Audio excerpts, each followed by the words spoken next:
दिगंबरा दिगंबरा श्रीपाद वल्लभ दिगंबरा अवधूत चिंतन श्री गुरुदेव दत्त. नमस्कार. तुम्हा सर्वांचे श्री स्वामी भक्ती या चॅनलमध्ये स्वागत. सर्वांना श्री स्वामी समर्थ. हिंदू धर्मामध्ये दिवाळीला खूप मोठं महत्त्व आहे. दिवाळी ही आपण सर्वजण मोठ्या उत्साहात साजरी करतो. तर दिवाळीला आपण काही खरेदी करत असतो, नवीन गोष्टी विकत घेत असतो.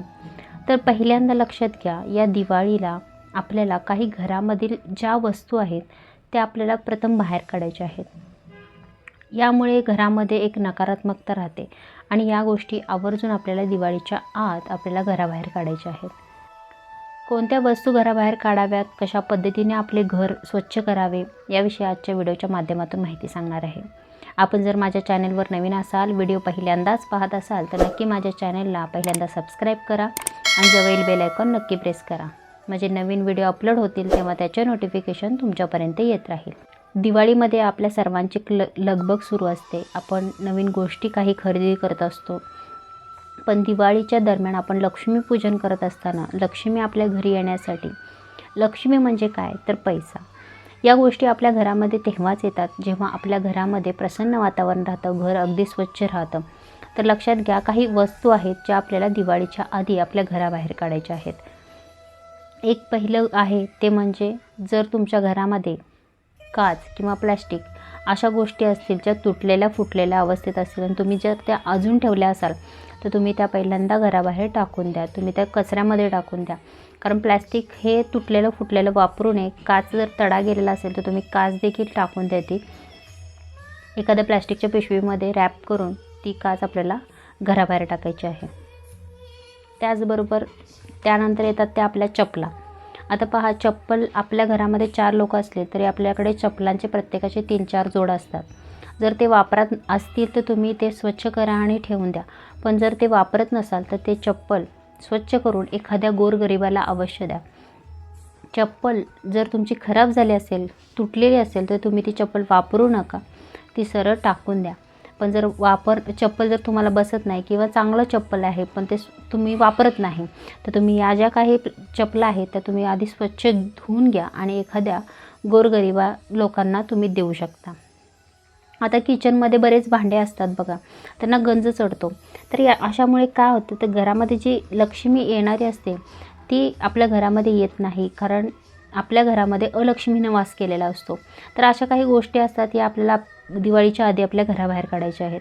यामध्ये गंजलेली भांडे, प्लॅस्टिक, त्याचबरोबर कप बशी जे तुटलेले फुटलेले असतात हे देखील आपल्याला बाहेर काढायचं आहे. प्लॅस्टिक, तुमचं कोणतंही प्लॅस्टिक असू द्या, गंजलेले भांडे असू द्यात, या दिवाळीला अवश्य आपण यातून बाहेर काढायचे आहेत घरातून. आता बघा, फर्निचर ही सर्वांची जिव्हाळ्याची गोष्ट आहे. आपण फर्निचर कितीही स्वच्छ केलं, कितीही काय केलं किंवा जुनी जर फर्निचर असेल तर त्याला बुरशी लागते. तर असं जर बुरशी वगैरे लागलं असेल किंवा जर ते खराब झालं असेल, तुटलेलं असेल, मोडलेलं असेल तर तुम्ही ते मोडीत घालून दुसरं घ्या. यामुळे काय होतं, तर घरामध्ये पुन्हा नकारात्मकता राहते आणि या गोष्टी आपल्या घरामध्ये राहतात पण आपण त्याच्याकडे दुर्लक्ष करत असतो. तर तुम्ही या गोष्टी अवश्य बदलून घ्या. त्याचबरोबर कपडे असतात. आता पहा, कपडे आपण सर्वजणच वापरतो, प्रत्येकाला कपडे भरपूर असतात. जर तुम्ही वापरत नसाल, कपडे चांगल्या अवस्थेत असतील तर तुम्ही ती कपडे स्वच्छ धुवा आणि एका अनाथ आश्रमामध्ये किंवा गोरगरिबांना, तुमच्या माहितीतले कोण असतील ते वापरतात, ते गरीब आहेत तर त्यांना अवश्य द्या. पण कोणतीही वस्तू आपली देत असताना आपल्याला त्या स्वच्छ धुवून वाळवून द्यायच्या आहेत. अशा पद्धतीने आपल्या घरातील जे काही कपडे असतील ते लहान मुलांपासून मोठ्यांपर्यंत जी काही कपडे आहेत ते तुम्ही स्वच्छ करा आणि मग ती वापरण्यासारखी असेल तर गोरगरिबांना जा. जर वापरण्यासारखी नसतील तर तुम्ही ती अवश्य तुमचा कपडा म्हणून घरात पुसायला वापरा किंवा त्याचं काही टाकाऊपासून टिकाऊ करता येत असेल तर तुम्ही त्याच्या वस्तू बनवा. त्यात सर्वात महत्त्वाचं आहे आपलं देवघर.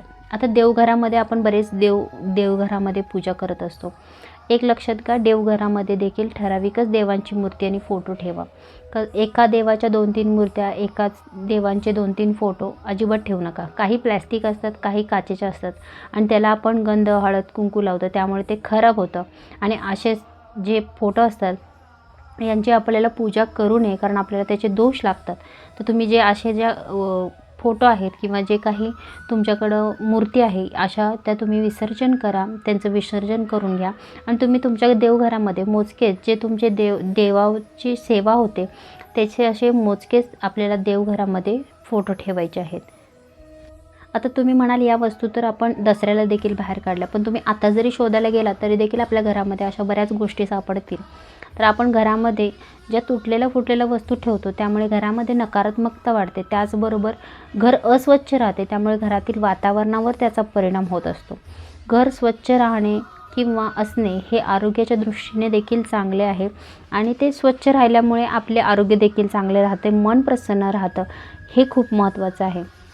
अशा गोष्टीने जर तुमच्या घरामध्ये अशा गोष्टी जर असतील तुटलेल्या फुटलेल्या, तर या गोष्टीमुळे घरामध्ये सतत अलक्ष्मीचाच वास राहतो, त्यामुळे प्रसन्नता घरामध्ये वाढत नाही. तुम्ही कितीही सेवा करा, पूजापाठ करा, ज्या घरामध्ये अलक्ष्मी आहे तिथे लक्ष्मी कधीच घरामध्ये प्रवेश करत नाही. ज्या काही अशा वस्तू आहेत त्या आपल्याला अवश्य आपल्या घराबाहेर टाकायच्या आहेत.